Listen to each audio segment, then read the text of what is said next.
En principe, en termes d'enregistrement, on est bon, donc on va pouvoir commencer. Prête? Oui. Ok, très bien. Donc, bonjour Selma et bonjour les millions de personnes qui nous écouteront ou qui nous liront certainement quand on diffusera cette interview. Donc personnellement, je suis très content de pouvoir discuter avec toi aujourd'hui. Je te le disais juste avant de commencer l'enregistrement, mais je tiens à le redire très officiellement aux personnes qui nous écoutent ou qui nous liront. Je t'ai contacté parce que je trouve que ce que tu fais sur le web est remarquable. Remarquable de par la qualité du site, remarquable de par la qualité du contenu, et enfin remarquable de par l'énergie positive qui se dégage de ton site. Si les personnes ne me croient pas, je les invite avec plaisir d'aller vérifier tout ça. Je pense que ça demandera une seconde et demie pour pouvoir confirmer tout ce que je viens de dire. Ça, c'est pour Merci beaucoup. l'introduction. De rien. Donc, j'ai la chance de te connaître un peu parce que j'ai fait pas mal de recherches avant de te contacter, mais je ne suis pas sûr que les personnes donc qui regarderont, qui liront cette interview te connaissent. Est-ce que tu pourrais, en quelques phrases ou en plusieurs phrases, te présenter à eux?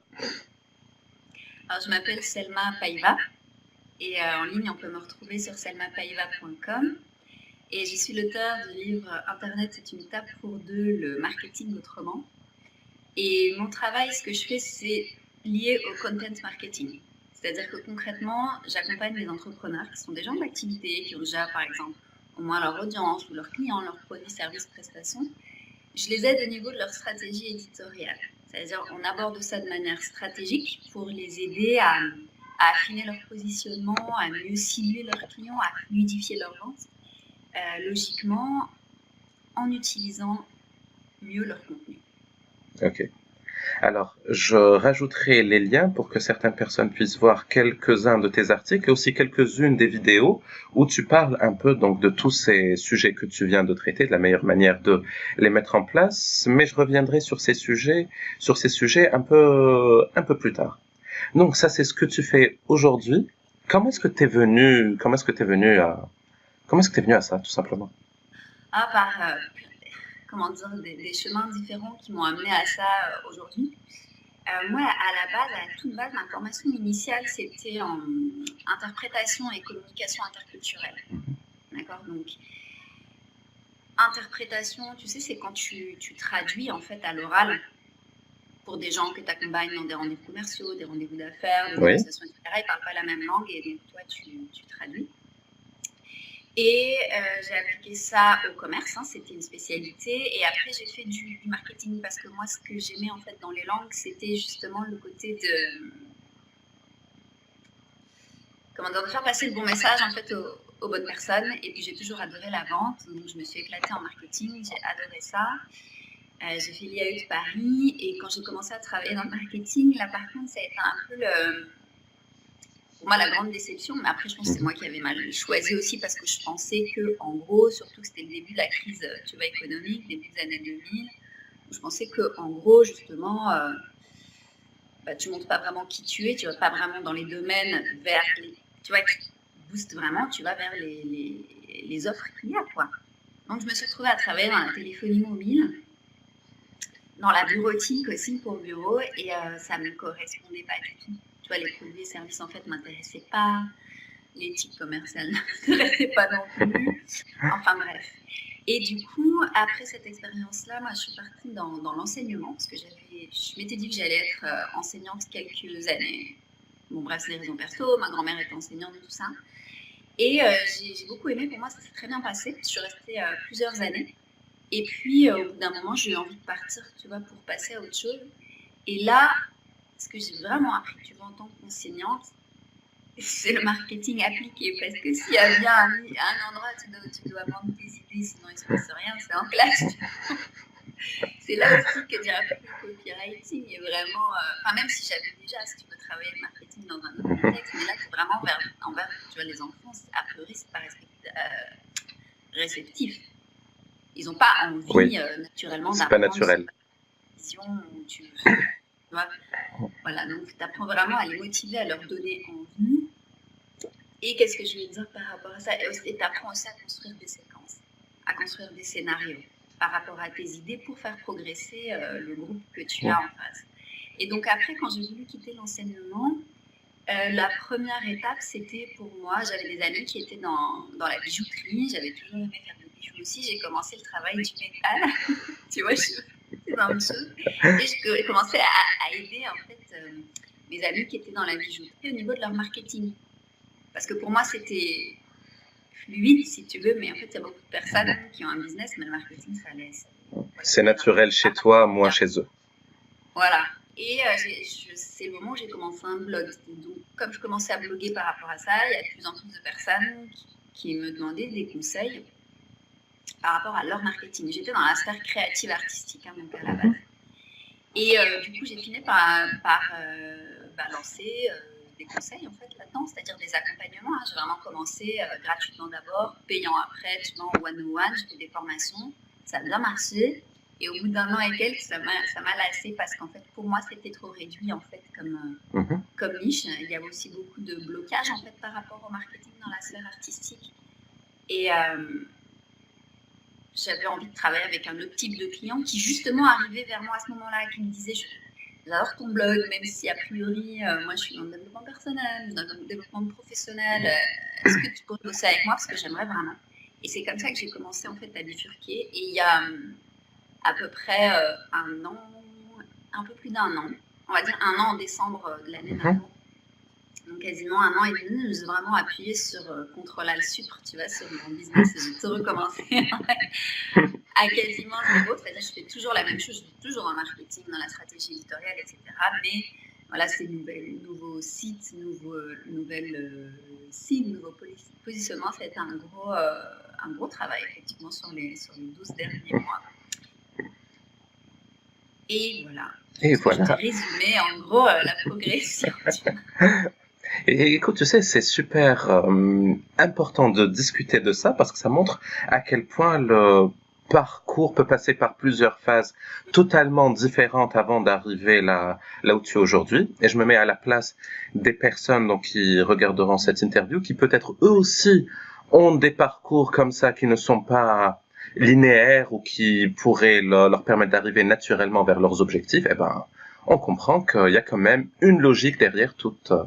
C'est ça, c'est-à-dire que finalement, j'utilise tout ce que j'ai étudié à la base et tout ce que j'avais comme expérience à la base, parce que même quand je te parlais, tu vois, d'être dans l'interprétation et dans l'interprétation dans le domaine du commerce, à la base, moi, ce que je choisissais, c'était les ONG, le commerce équitable, parce que c'était vraiment ça, tu vois, qui me plaisait, tu vois, c'est l'impact qu'on a avec le travail qu'on a, et ça me plaisait, tu vois, énormément de participer à ce type de démarche, tu vois, de commerce bienveillant. Et voilà, donc ça, c'est ce que je retrouve aujourd'hui dans mon marketing aujourd'hui, quoi.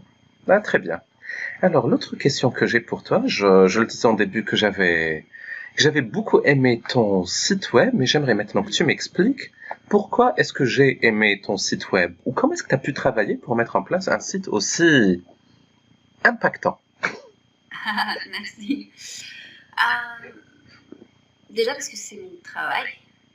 C'est vraiment, en fait, mon expertise, si tu veux, la stratégie, le positionnement par le contenu. Donc, ayant une bonne connaissance, justement, du type de lecteur que j'aime bien, que je veux avoir, les abonnés, les clients que je veux développer, j'ai construit vraiment mon site autour du message que je veux faire passer aux bonnes personnes, parce que ce qui est pas facile en ligne au début, qu'on en ait conscience ou pas, c'est que on ne peut pas plaire à tout le monde. À partir du moment où on assume ça, même si c'est pas toujours facile, en tout cas du coup on choisit aussi les éléments qu'on donne à voir, le parcours qu'on construit sur son site, etc. aussi pour que ce soit les bonnes personnes qui restent et que ceux à qui on ne correspond pas, faire un premier tri, si tu veux. Dans ce cas, autant qu'ils aillent voir quelqu'un d'autre dont l'approche, tu vas leur correspondre mieux et tout le monde sera content à la fin. Non, mais j'aime beaucoup ce que tu dis parce que sur le web, il y a des millions, voire des milliards de blogs, tous pas nécessairement bien positionnés. et tous pas nécessairement avec des personnes qui ont l'expertise ou une cohérence entre ce qu'ils disent et ce qu'ils ont fait. Donc, toi, tu réunis pas mal de ces conditions. Voilà. Très bien. Et je passe à la question suivante. Donc, j'ai pour ma part quelques sites web qui tournent autour du travail à domicile, web entrepreneuriat d'une manière générale. Et il y a beaucoup de personnes qui souhaitent se lancer sur le web. Les questions que je te pose, c'est quel serait en premier lieu le premier, si tu devais garder un conseil, je sais que ça pourrait durer des heures ce sujet, mais quelle serait la chose que tu leur conseillerais? Et deuxièmement, s'ils devaient vendre des produits sur Internet, et généralement c'est des personnes qui essayent de vendre des produits numériques, virtuels essentiellement, en termes de stratégie de vente, et j'ai bien conscience que le sujet est très vaste, qu'est-ce que tu leur demanderais de vérifier ou de creuser ou d'appliquer en premier lieu? Alors déjà, c'est l'idée qu'en fait, la vente, elle commence pas, la relation commerciale ne se limite pas à la vente. D'accord. Donc la vente, même la vente en elle-même, elle commence bien longtemps avant enfin plus ou moins longtemps, mais elle commence en tout cas avant le passage en caisse. Okay. Si tu veux vraiment développer, tu vois, une relation avec tes abonnés, avec tes clients, que ce soit les bonnes personnes qui s'inscrivent, que ce soit à ton contenu gratuit ou à ton contenu payant. Donc la vente, la transaction financière, c'est vraiment la fin d'un processus. Voilà, ça passe pas la fin, mais c'est parce qu'après, il y a encore la relation qui se développe après la vente. Mais en tout cas, avant, tu as besoin de développer la relation et la conversation avec les personnes concernées. Et avec le web, justement, on oublie souvent que c'est une vraie personne en face. C'est pour ça que j'ai écrit le livre Internet est une table pour deux. Et donc, on se dit, voilà, même si on veut bosser sur le web aussi, qu'est-ce que je vais faire comme produit, etc. Mais ce sont des vraies personnes qui vont lire, qui vont acheter, etc. Donc, que ce soit pour les personnes qui débutent, même les personnes qui sont déjà avancées et qui veulent affiner, tu vois, et mieux communiquer, mais sortez d'Internet, en fait. C'est-à-dire, sortez d'Internet, c'est-à-dire, utilisez Internet pour faire une liste des 5 à 10 personnes qui ont vraiment besoin, en fait, de votre expertise, que vous voulez vraiment avoir comme client. Et je ne parle pas de clients idéaux. Alors, je parle de vrais gens, c'est-à-dire en fait une liste, nom, prénom, c'est telle personne, telle personne, telle personne. Si vous ne les avez pas, vous allez chercher sur les réseaux sociaux, sur les blogs, vous dites tel a laissé tel commentaire, que ce soit sur un livre, sur un blog, sur Facebook, etc. Et je pense que c'est cette personne-là, vous faites votre liste et vous entretenez individuellement avec eux. Via Skype si vraiment vous êtes trop loin, mais aussi vraiment faites au moins une partie des entretiens, sortez de chez vous, invitez la personne autour d'un café. Quoi. Encore une fois, Internet est top pour deux. Et le but, ça n'a pas être d'essayer de la convaincre ou de lui vendre quoi que ce soit. C'est que vous allez arriver avec un a priori pour dire je pense que cette personne-là, je suis graphiste, c'est vraiment ce type de personne à qui je vais faire un logo. Ou je suis photographe, c'est ce type de personne que je vais avoir, je vais photographier le mariage. Ok, et ben allez échanger avec cette personne-là autour d'un café, posez-lui des questions pour savoir en fait qui elle est, comment ça se passe pour elle, qu'est-ce qu'elle a déjà essayé, qu'est-ce qui lui a plu, qu'est-ce qui lui a pas plu. Vraiment, intéressez-vous à cette personne-là, notez et à partir de là, reprenez vos idées et apportez vos réponses. Oui. Tu vois ce que je veux dire, Nathalie? Non, entièrement, parce que je sais pas si tu vis ou si tu subis la même chose. Des fois, tu t'abonnes naturellement à certaines newsletters, puis tu constates que ce que l'on t'envoie ne colle pas forcément à ce que tu recherches ou ce que tu demandes ou à la promesse initiale que tu avais. Alors que dans le scénario que tu décris, c'est un peu sélectionner, on va dire, une cible beaucoup plus précise ou identifiée, avec des besoins précis et leur essayer de répondre vraiment point par point à leurs attentes. J'ai bien résumé? Oui, c'est-à-dire qu'en fait, la version du commerce qui s'est développée, tu vois, au XXe siècle avec l'industrie de masse, la communication de masse, etc., c'est qu'en gros, on prend l'entonnoir dans ce sens-là. Ouais. D'accord. Donc, on diffuse à plein de gens et puis après, on affine.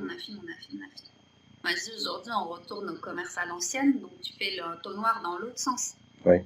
Tu choisis les personnes avec qui tu veux vraiment bosser, tu fais du contenu payant ou gratuit pour ces personnes-là. Et une fois que tu as 5-10 personnes, là, tu peux aller communiquer auprès de personnes qui leur ressemblent, parce qu'on a tous l'impression d'être hyper unique et on est différent par rapport à certaines choses, Oui. mais les personnes qui ont besoin de ton travail, de tes produits, de tes services, de tes prestations, elles ont des points communs Ok. entre elles. Et c'est pas forcément les points communs dont on parle dans les clients idéaux, par exemple quel âge, quel genre, quelle situation démographique, etc. Oui. Ça, parfois, c'est le cas, mais parfois pas du tout. Tu peux avoir des gens qui n'ont pas du tout les mêmes âges, pas du tout le même genre, la situation démographique, parce que c'est autre chose qu'ils ont comme point commun. Ok. On ne peut pas trop rester dans l'abstrait, parce que je ne sais pas si on peut donner un conseil, un exemple concret. J'ai l'exemple en tête d'une cliente justement qui travaillait là-dessus dans mon groupe de travail, donc ce sera plus clair, et qui est graphiste. Et justement, on l'aidait en fait à affiner les points communs de ses clients. Si elle est graphiste, tu vois, pour des entrepreneurs qui veulent vraiment traduire, tu vois, leur identité de marque, dans leur logo, etc.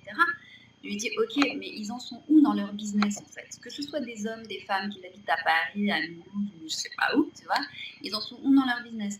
Est-ce que c'est des gens qui commencent leur business et qui ont tel type de budget? Est-ce que c'est des gens qui sont déjà, tu vois, en business depuis 1 an, 2 ans? Donc, ils ont déjà fait un budget avec les moyens du bord, ils ont peut-être déjà délégué à des graphistes comment ça s'est passé. Où est-ce qu'ils en sont?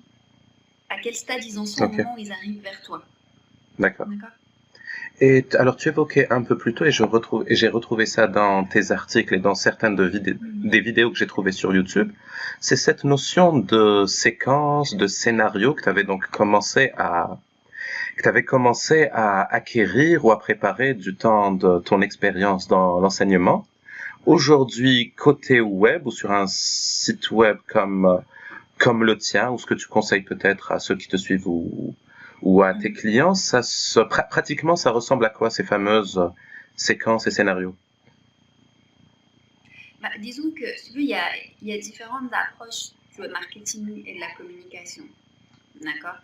Et on peut te dire, par exemple, voilà, moi je vais former au blogging, je vais t'apprendre à trouver 50, 100 idées d'articles du blog, de mails, comme ça tu as un calendrier éditorial qui est rempli pour toute l'année. D'accord?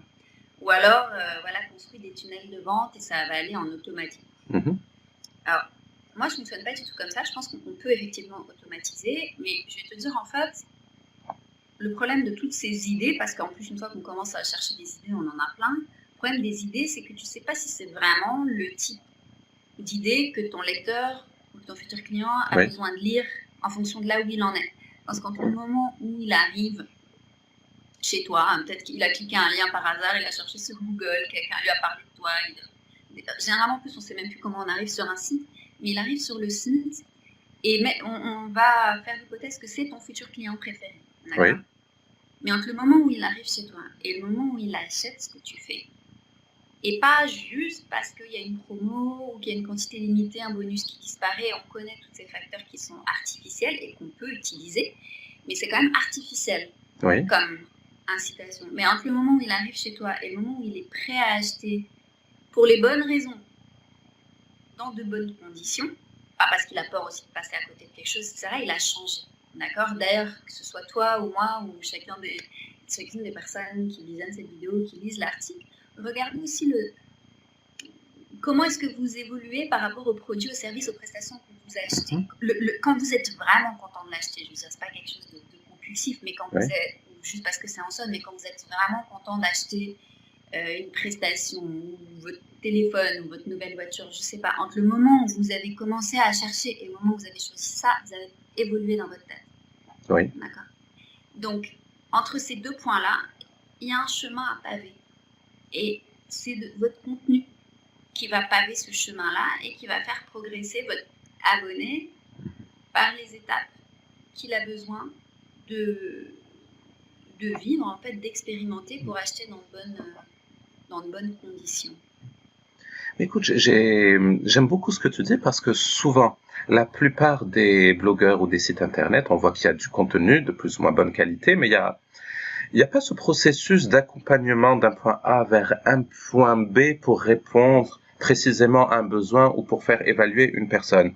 Donc ça, je garde précieusement cette idée de côté. Pardon, j'ai un truc qui faisait du bruit derrière.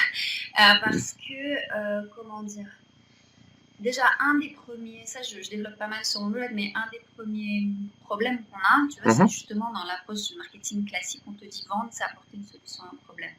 Ok.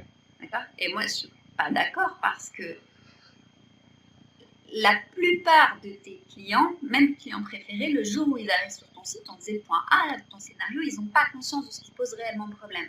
Et c'est pour ça qu'après, ce qui leur pose réellement problème, c'est pour ça après, tu as des entrepreneurs qui vont te dire ah voilà, je sais pas comment faire, tel client il vient pour que je l'aide à refaire son site, alors qu'en fait, il a un problème de trafic. Ou il vient pour que je lui fasse une super séquence de publicité sur Facebook, mais en fait, il a un problème de positionnement, donc même si je lui consacre. Tu vois ce que je veux dire? C'est très difficile pour chacun de nous, hein, c'est pas juste nos clients, mais pour chacun de nous de comprendre seul qu'est-ce qui nous pose vraiment problème.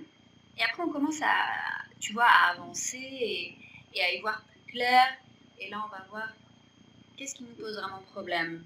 Du coup, de quel type de solution on a besoin. Après, tu vas aider à choisir en fait entre ta solution et celle d'autres personnes.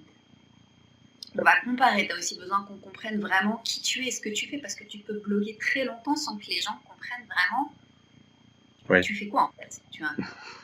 C'est ça, tu peux même, les gens, des fois, ils te suivent. Ça, souvent, m'a raconté des entrepreneurs. Ils disent pourtant, ça fait 6 mois, 1 an, des fois 2 ans que je communique à ma liste. Je te rencontre les gens. En vrai, ils me disent je sais pas pourquoi, j'aime bien ce que tu fais. Tu fais quoi en fait? Tu vois, c'est ça le souci, justement, quand il n'y a pas de scénario derrière. Et du coup, ça rend les ventes plus. Tu vois, ou la relation, tu vois, plus lourde parce que comme on n'a pas vraiment compris, on n'a pas vraiment progressé, c'est plus difficile de choisir après. Non, mais ça, c'est des messages qu'on ne rencontre pas souvent sur le web. Donc, c'est super intéressant, cette approche et ce que tu dis. Ouais. Je pense que tu n'es pas là où tu es par hasard, mais ça, c'est un avis personnel. Voilà. Alors dis-moi, à la base, j'aime bien, quand je m'entretiens avec des entrepreneurs, entrepreneuses ou des personnes qui ont une certaine réussite, j'aime bien savoir qu'est-ce qu'elles bouquinent, qu'est-ce qu'elles font pour apprendre, c'est quoi les blogs qu'elles aiment bien consulter. Mais dans ton cas précis, à ces questions, je souhaiterais qu'on s'attarde un peu sur le bouquin qui est derrière toi. Donc, Internet est une table pour deux. Oui. Donc, je vais le montrer. Je sais pas s'il est un petit peu loin, je me rends pas compte parce que je vois pas mon image. Voilà, Internet est une table pour deux. En version papier. Autrement. Et justement, dans le livre, j'explique tout ça. Je te parlais juste avant. Ok. Pourquoi et comment construire des scénarios. D'accord, ok. Comment est-ce que tu en es arrivé ou c'est quoi l'aventure derrière ce bouquin? Ça fait combien de temps qu'il est disponible? Je pense que je disais qu'on fera un autre live ou un autre article dessus parce que ça a été une vraie épopée. Là, il vient de sortir en papier. Je vais quasiment mourir en paix. Là, ça a été une longue aventure qui entame une nouvelle, un nouvel épisode avec la sortie papier. On organisera, je te prends au mot, on organisera une autre discussion sur ce sujet. Mais le plus important, c'est qu'on retrouve un peu ce qu'on était en train de dire auparavant. C'est ça le plus important. Donc, je reviens à ma question initiale. J'aime pas utiliser ce mot parce que parfois il peut avoir des connotations différentes, mais comment font les experts ou les professionnels pour continuer à apprendre et se former? Bouquin préféré, technique préférée, blog préféré, source d'inspiration préférée. Voilà, t'es pas obligé de répondre à tout, mais qu'est-ce qui a du sens pour toi? Alors, je vais pas te parler de la semaine de 4 heures de Tim Ferriss, et quasiment pas de bouquin de marketing en fait, parce que j'adore le marketing et je pourrais en lire matin, midi et soir. Et quand j'ai commencé à écrire le livre, ça fait à peu près 1 an et demi maintenant, j'ai arrêté complètement pendant 1 an, au moins 1 an, de lire du marketing parce que je voulais pas être influencée par, tu vois, la voix de quelqu'un d'autre. Qui est le problème quand on, voilà. Du coup, en fait, ce qui m'inspire moi particulièrement dans le marketing, c'est la fiction. Parce que je suis une grande lectrice et je suis assez fascinée par les techniques de storytelling. Ok. Je veux dire, tu vois, comment fait un auteur pour me donner envie de lire 10 bouquins de 500 pages, quoi. tu vois, ou 800 pages. Il faut le faire, tu vois. On dit, les gens, ils arrivent plus à se concentrer, ou tu vois, ils ont besoin de tout le temps zapper, etc. Je dis, bah, ok, comment elle fait J.K. Rowling pour nous tenir en haleine pendant... Moi, je les ai suivis au moment où ils sont sortis, les Harry Potter, donc en plus, il fallait attendre genre 2 ans, 3 ans des fois un nouvel épisode. Tu vois, comment tu fais pour créer du suspense comme ça? Comment est-ce que tu crées des scénarios? Donc moi, ma principale source d'inspiration, c'est le storytelling, en fait, dans les livres écrits, dans les séries aussi, les films. Donc Harry Potter est une grosse source d'inspiration pour moi. Au niveau de l'approche après du business et moi du marketing aussi, il y a un livre qui m'a énormément marqué. C'est pas du tout un livre de marketing, c'est un livre de Marianne Williamson. Je sais pas si tu connais. Pas vraiment. Elle est, on va dire comme guide spirituel peut-être, hors de toute religion. C'est vraiment pour, voilà, quand on veut, tu vois, travailler sur soi. Et elle a écrit un petit livre. Elle a écrit plein de livres. Hein, elle est vraiment best-selling auteur. Elle a vendu des millions de livres. Mais elle a écrit un petit livre qui s'appelle, je ne sais pas s'il est traduit en français, mais ça s'appelle The Law of Divine Compensation. La loi de la compensation divine. Et ce sont des réflexions autour du travail, de l'argent et de la société, je crois. Et je trouve que c'est hyper inspirant, surtout quand on est, particulièrement quand on est entrepreneur, c'est l'ascenseur émotionnel, tu vois, en permanence, on peut avoir peur de plein de choses, etc. Et ça, c'est vraiment un livre que je trouve très inspirant, tu vois, pour se recentrer, en fait, sur ce qu'on est vraiment en train de faire, quel impact on veut avoir dans sa vie, dans la vie des autres, etc. Permet de donner du sens à la démarche. Oui, et puis pas perdre de vue, tu sais, des fois on parle par exemple de la concurrence, il y a les difficultés, il y a toutes ces choses-là, et on pourrait, tu vois, facilement, d'ailleurs ça arrive, il y a pas mal de gens qui en parlent, on peut partir aussi dans la peur, soit de dire, mais des fois tu as des gens, ils n'osent pas forcément publier sur leur blog, publier leurs idées parce qu'ils ont peur de se faire copier ou parce qu'ils ont peur de la concurrence, et c'est pas que j'en ai pas peur, mais je choisis de ne pas en avoir peur. Ou de ne pas laisser ça me bloquer. Et c'est pas que je me fais pas copier. Hein. Tu vois, je me fais copier, mais je me dis, bah, je ne perdrai pas mon énergie là-dedans. Tu vois, continue à voir vraiment qu'est-ce que tu veux créer au lieu de fuir ce qui te fait peur. C'est un challenge perso aussi. Non, mais ça me parle beaucoup ce que tu dis, parce qu'au-delà de ce que l'on fait, il y a pourquoi est-ce qu'on le fait et c'est quoi on va dire la big picture, la motivation derrière, quels sont les choix que l'on fait aussi par rapport à ça, qui permettent au final de bien faire avancer un projet, d'éviter de passer par ces phases de démotivation totale au moindre imprévu. C'est ça, et puis il y a justement, elle dans ce livre, elle développe aussi, elle te dit en fait qu'il n'y a pas vraiment d'imprévu, il n'y a que des leçons. Sur des points sur lesquels on a besoin d'apprendre et de travailler. Alors, le concept, c'est OK, mais n'empêche que quand on a un problème, bah, des fois, c'est difficile de ne pas friquer, tu vois, comme les Canadiens. Et elle te montre aussi comment prendre, tu vois, du recul par rapport à ça pour ne pas être, tu vois, toujours dans un mode réactif et avoir une approche plus, peut-être plus spirituelle du business aussi. Ah oui, non, mais honnêtement, j'aime beaucoup cette discussion parce qu'on a des réflexions que l'on n'entend pas, que l'on voit pas ailleurs.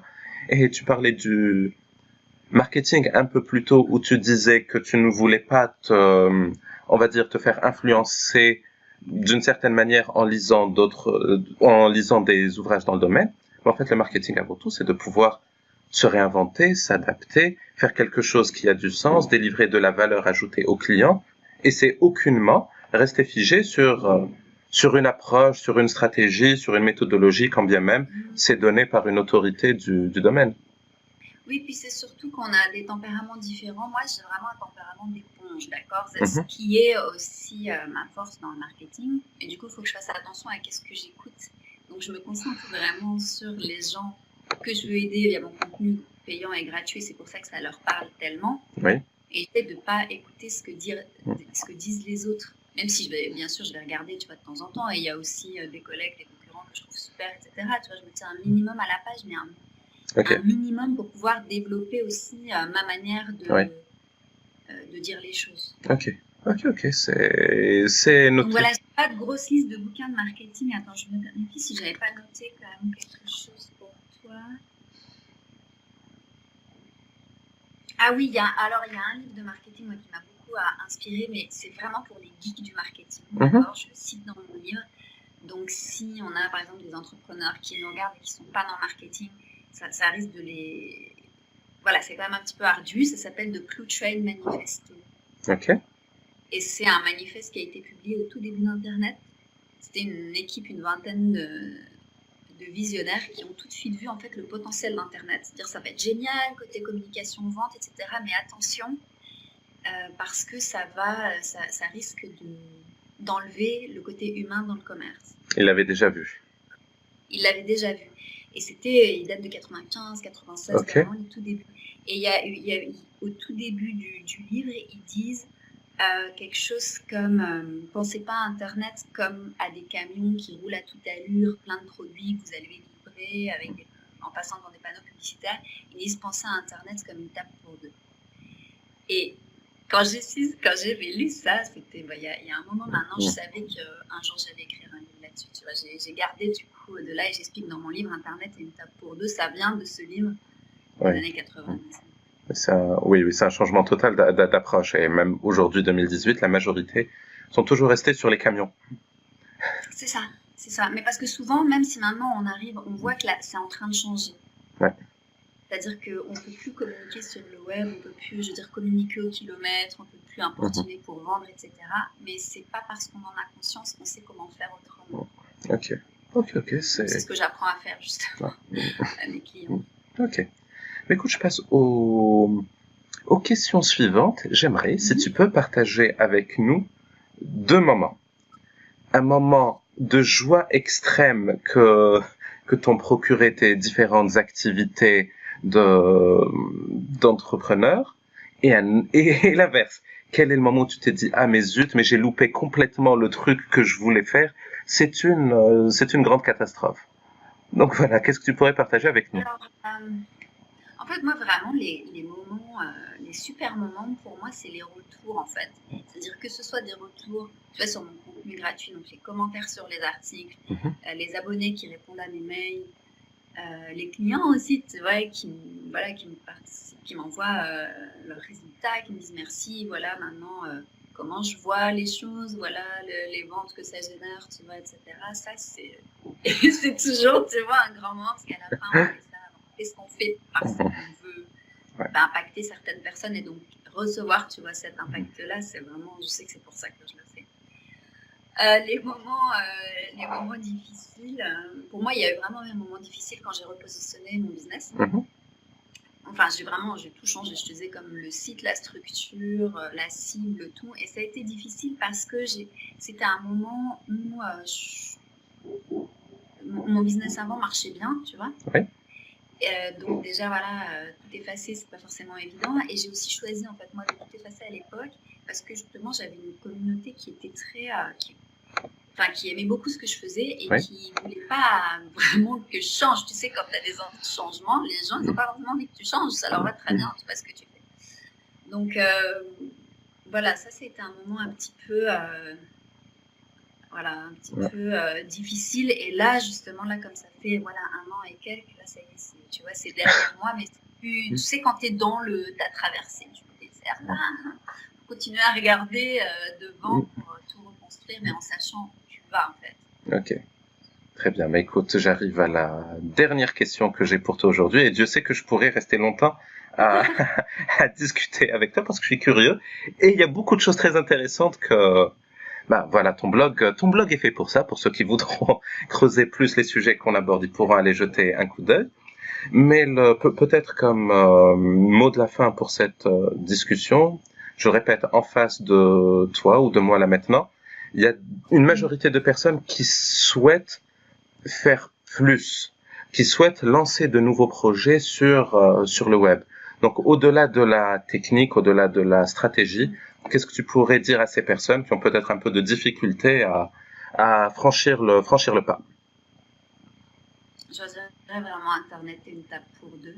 Et ça nous permet vraiment d'ailleurs de boucler la boucle, je crois, avec une des premières questions que tu m'as posées. C'est-à-dire que quand tu as une idée, que tu sois déjà en activité ou pas, tu as des idées de nouveaux produits, tu as des idées de nouveaux services, sors de ta tête et sors d'Internet, note tes idées. On ne sait pas en amont quelles sont les bonnes idées et surtout comment les présenter après aux bonnes personnes. Donc avoir aussi l'humilité en fait d'aller les présenter aux personnes concernées. Donc quand je sais aller rencontrer les gens, échanger avec les gens, attention, c'est pas pour leur dire est-ce que tu penses que je devrais lancer ça, est-ce que tu penses que je devrais mettre tel prix. Non, ça c'est à toi de tirer cette conclusion-là après avoir échangé avec les personnes. Parce que comme on a vu aussi, c'est très difficile pour un futur client de savoir de quoi il a vraiment besoin et quel prix il va payer. C'est à toi d'aller échanger avec lui, de poser les bonnes questions pour savoir comment ça se passe pour lui et de quoi il a besoin, c'est-à-dire le connaître mieux que ce qu'il ne se connaît lui-même.